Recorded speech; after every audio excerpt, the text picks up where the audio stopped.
এটা আমার ঢাকা ক্যাপিটালস আমার টিম কেনা আছে, দেশের নাম্বার 1 টিম। খুব করুণ এবং কি জঘন্যভাবে হেরে গেল ঢাকা ক্যাপিটালস। ঢাকা ক্যাপিটালসের ক্যারিয়ারে জাস্ট দুইটা ট্রাম্পে সবচেয়ে জঘন্য ম্যাচটা, সবচেয়ে ইতিহাসের জঘন্য ডিজাস্টার খেলাটা যেন খেললো আজকে তাদের ব্যাটসম্যানরা, এবং কি জঘন্য থেকে জঘন্য পারফরমেন্সটা করলো তাদের বোলাররা, জঘন্য থেকে জঘন্য পারফরমেন্সটা দেখাচ্ছে তাদের ফিল্ডাররা। হ্যালো এভরিওয়ান, আসসালামু আলাইকুম। শিমুল আছি আপনাদের সঙ্গে। ফিল্টার কইছি, এটাকে আপনারা কাটসাট করেন, আমি এটা ইচ্ছা করে ইন্টেনশনালি বলছি। তো ঢাকা ক্যাপিটালস, এটার একটা নাম ছিল, একটা যশ ছিল, একটা খ্যাতি ছিল। কারণ কি, ঢাকা ক্যাপিটালসের সঙ্গে যুক্ত ছিল বাংলাদেশের পোস্টার বয় শাকিব খান, যার নামের উপর ইন্ডাস্ট্রি চলে রাইট নাও এখন পর্যন্ত। তার সে থাকার কারণে ঢাকাটা একটা আলোচনায় ছিল, যেহেতু সে এখনো নাই। আমি জানি না সে ঢাকাতে আছে কিনা, আদৌ শাকিব খান ঢাকা ক্যাপিটালসের মালিকারা আসেন কিনা। শাকিব খান ঢাকা ক্যাপিটালসের মালিকারা থাকবে, শাকিব খানের প্রকাশ শেষে বলবেন এটা আসলে হইতে পারে না। শাকিব খান না বললেও বিভিন্ন মিডিয়া কিন্তু ঠিকই লিক করেছে না শাকিব খান আছে। তো সেই জায়গা থেকে আমার যেটা মনে হয়, শাকিব খান ঢাকা ক্যাপিটালসের নাই, সিরিয়াসলি আমার কাছে মনে হচ্ছে। জানি না, থাকলে থাকতেও পারে। তো ঢাকা ক্যাপিটালসের পর পর হার।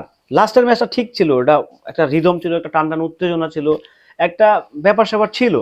বাট এই যে আজকের যে ম্যাচটা, যেভাবে ঢাকা ক্যাপিটালস হারছে, আমার কাছে জানি কেন মনে হচ্ছে ম্যাচটা ফিক্সিং। কেন জানি মনে হচ্ছে, থাকে না কিছু কৌতূহলগত। আমার কৌতূহল জাগছে, আমার সন্দেহ হচ্ছে যে এই ম্যাচটা কি ফিক্সিং কিনা। কারণ ব্যাটাররা আসতেছে উইকেট বিলিয়ে দিয়ে যাচ্ছে, বলাররা আসতেছে উল্টা পাল্টা বল করতেছে, সিলেটের চিটাগাংয়ের ব্যাটসম্যান গুলো উল্টা পাল্টা ভাবে 6-6 মাইরা নিচ্ছে। এটা আমার কাছে ওয়ান কাইন্ড অফ ফিক্সিং মনে হচ্ছে।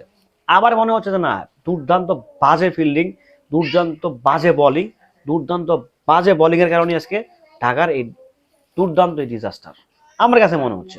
বাট এইটা ঢাকা ক্যাপিটালসের সিস্টেম হইতে পারে না। এটা ঢাকা, আমার কাছে কেন আমার কাছে এটা ঢাকা মনে হয়।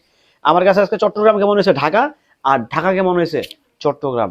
ভাই, ঢাকা ক্যাপিটালসকে কি দেয় নাই তাদের মালিক পক্ষ ওয়ালটন, কি দেয় নাই? চ্যাম্পিয়ন স্পোর্টস ওয়ালটনই, সেজন্য মালিক পক্ষ ওয়ালটন কি বানালাম, কি দেয় নাই আসলে? সব দিছে, সব দিছে। তারপরে তারা এরকম জঘন্য খেললো। সাইফুদ্দিন, তাসকিন, সাব্বির, নাসির, আরো কতগুলো প্লেয়ার, দেশি বিদেশি প্লেয়ারের কম্বিনেশনে ভরপুর ঢাকা ক্যাপিটালস। তারপরেও জঘন্য থেকে জঘন্য ভাবে তারা ডিজাস্টার হলো আজকে। কারণটা কি? কেমন জানি মনে হচ্ছে ম্যাচ ছেড়ে দিছে, তারা খেলবে না বিপিএলটা। এবার আসলে এমনি বড় অদ্ভুত একটা আসর হয়েছে এবারে বিপিএলটা। তারপরেও তো ভাই একটা ব্যাপার সেবার কাজ করলে তো, কিন্তু এটা কি ছিল আসলে? এটা জাস্ট ডিজাস্টার ছিল, এটা জাস্ট ফিক্সিং ছিল আমার কাছে মনে হয়। এরকম বাজে খেলা তো কখনোই ঢাকার খেলা দেখিনি ভাই, সত্যি কথা। ভালো থাকবেন, সুস্থ থাকবেন। ম্যাচটা আসলে কি ছিল, ওভারঅল রেটিংটা আপনারা দিবেন। ভালো থাকবেন।